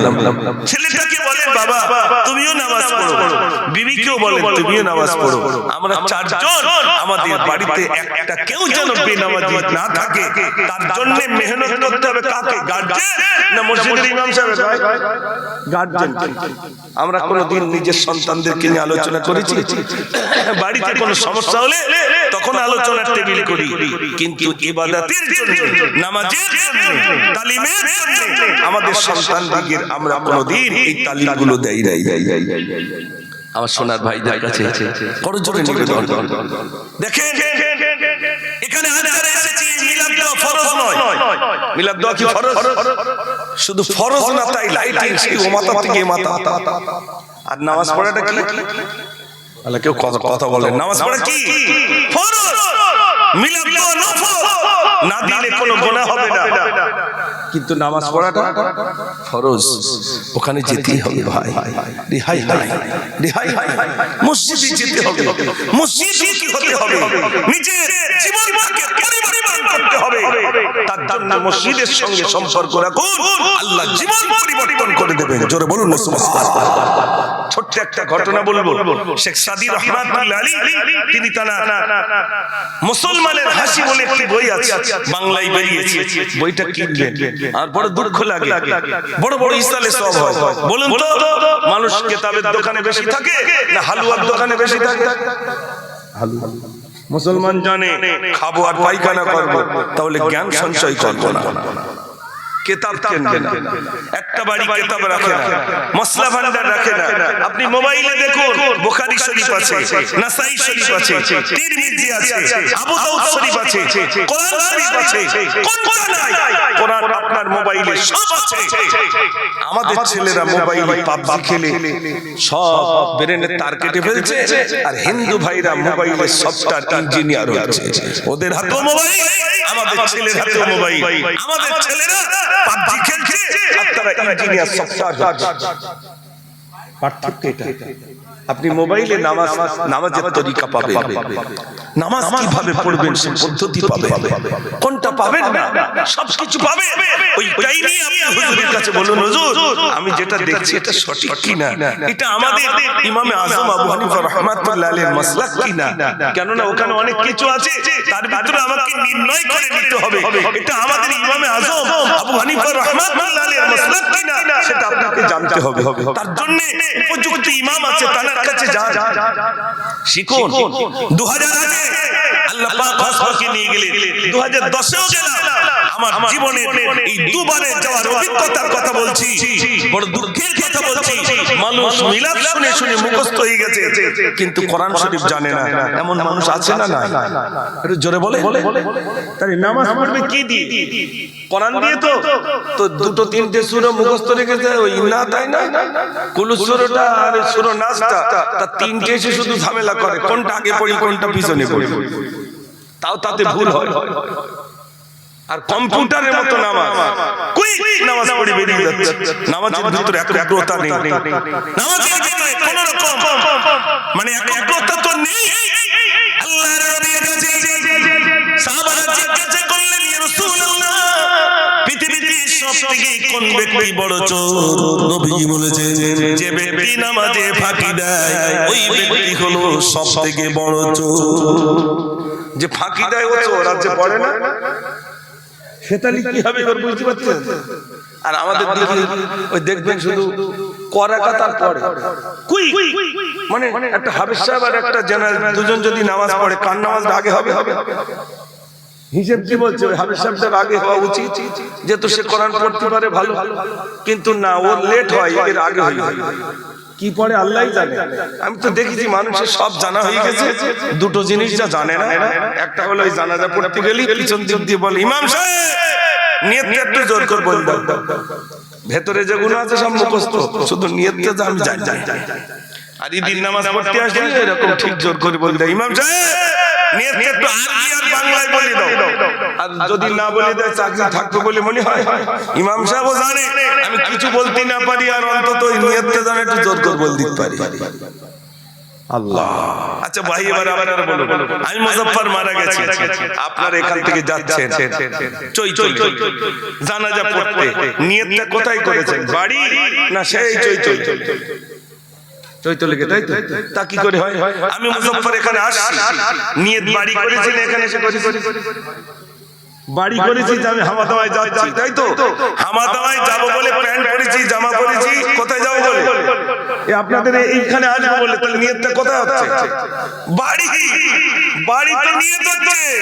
আপনি নামাজ পড়তে যাচ্ছেন, তা নামাজ পড়তে যাওয়ার আগে নিয়ত কোথায় হচ্ছে? ও যখন ওযু করছেন কি নামাজ পড়তে যাচ্ছেন? আসরের নামাজ পড়তে যাবেন, তার জন্য ওযু করছেন, তো মসজিদ মুখ হচ্ছেন, মানে নিয়তটা আপনার ওখানে হচ্ছে। ওখানে গিয়ে এবার নাওয়াইতু নসাল্লি আল্লাহ তাআলা সেখানে বলবেন, যদি বলেন আলহামদুলিল্লাহ, না বলতে পারেন আমি আসরের নামাজে 2 রাকাত ফরজ নামাজ, এই 4 রাকাত ফরজ নামাজ পড়তেছি, ইমামের পিছনে আল্লাহু আকবার। এটা হলো মুস্তাহাব। জবান থেকে ইকরার করা, অন্তরের ভিতরে উদয় হয়ে গেছে, নিয়ত তো হয়ে গেছে। কিন্তু আমরা নিয়ে তো ওই জায়গায় জানি। আর জানাজার ভিতরে যেগুলো বলতে হয় ওগুলো মুখস্থ করার দরকার নেই, শুধু চুপ করে থাকবো। সেই স্কুলে শিখেছিল যে নীরবতা পালন করো 1 মিনিট, তাই সেই 1 মিনিট 2 মিনিট আমরা সব চুপ করে দাঁড়িয়ে থাকি। যদি পিছনে সামনে হাত তোলে আমিও তুলবো, আর ও যদি চুপ করে থাকে আমিও চুপ করে থাকবো। ঠিক বলছি না ভুল বলছি ভাই? রাগ করবেন না, হয়তো এটা আমার শেষ হতে পারে, আমার না হলো আরেকবার হয়তো আসতে পারি। তবে আপনাদের কাছে আমি কথাগুলো বলে গেলাম, তাতে কি আমার কথা ব্যথা পেয়েছে? তাহলে প্রথম শর্ত, নিজের বাড়িতে সন্তানদেরকে তালিম দেন তারা যেন নামাজমুখী হয়। তার জন্য মেহনত করতে হবে কাকে? নিজেকে। নিজে নামাজ পড়ুন, দেখবেন আপনার বাড়িতে যদি বিবি নামাজ পড়ে, আপনার ওই ছোট্ট বাচ্চাটা বিবির পাশে বসে, বিবি যখন নামাজে যাবে সেজদায় যাবে, বাচ্চাও সেজদায় যাবে না? যাবে না? যাবে। কেন? ওই বাচ্চাটা মা নামাজ পড়ছে, বাচ্চাটাও সেজদায় যাচ্ছে। আর মা যদি শুধু মোবাইল ঠেলে এরকম করে, বাচ্চা কি করবে? বাচ্চাও ঠেলবে, কিচ্ছু করার নেই ভাই, বাচ্চাও ঠেলবে। মা নামাজি, বাচ্চা নামাজি, বাপ নামাজি, বাচ্চা নামাজি। আলহামদুলিল্লাহ, বাড়িতে এর জন্য সেটিং করতে হবে, নিজেকে নামাজি হতে হবে, সন্তান অলরেডি নামাজি হয়ে যাবে। জোরে বলুন না সুবহানাল্লাহ। আল্লাহ যেন সুমতি দান করেন। দরুদ শরীফ পড়েন, আল্লাহুম্মা সাল্লি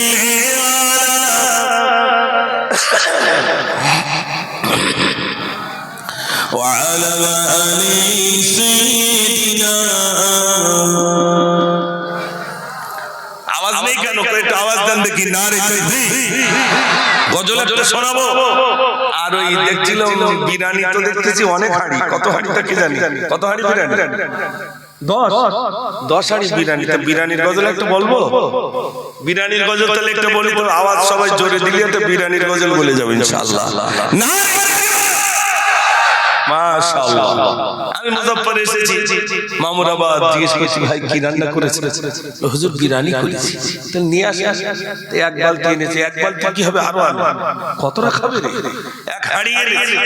এক হাড়ি কি হবে? আরো আনে। বাবা কতটাই চল তো, 10 হাড়ি নিলে চল, আর একটা বাঁশ খেতি না পারলেও টাইট কর।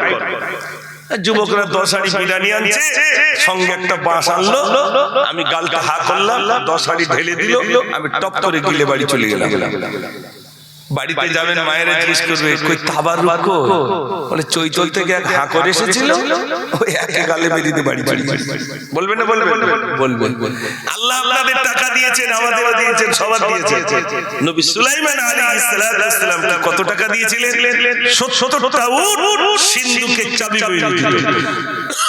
একদিন নবী সুলাইমান আলাইহিস সালাম আল্লাহর কাছে বলছেন, ও গো আল্লাহ, আমি তুমি দুটিহা তোমার সৃষ্টির দেব দুটি ভাগ, কবুল কর খোদা মোর মুনাজাত।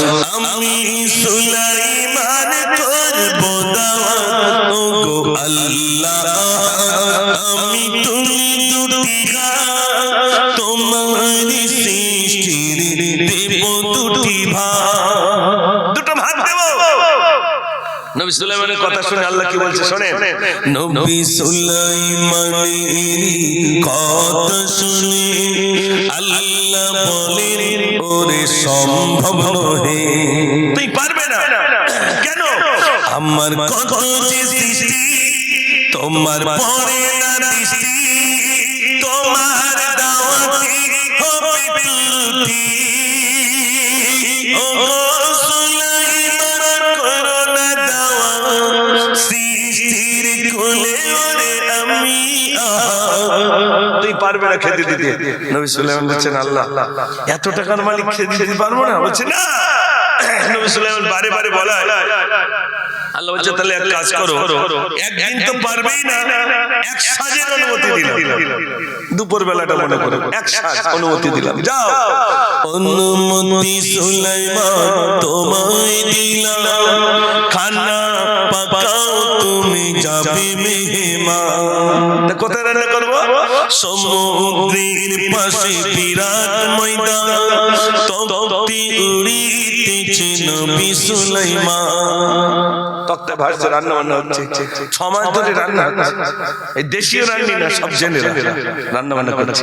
হঠাৎ এক কুটুম এসেছে, এক মেহমান এলো, বললে খিদে মতে না, নবী সুলাইমান কোথায় মারবানা, নবী সুলাইমান তুমি আমায় খেতে দাও, ও নবী আমি খুদা। ও নবী সুলাইমান খুব খিদে পেয়েছে, তাড়াতাড়ি খেতে দে। নবী সুলাইমান আলাইহিস সালাম বলছেন, বিনা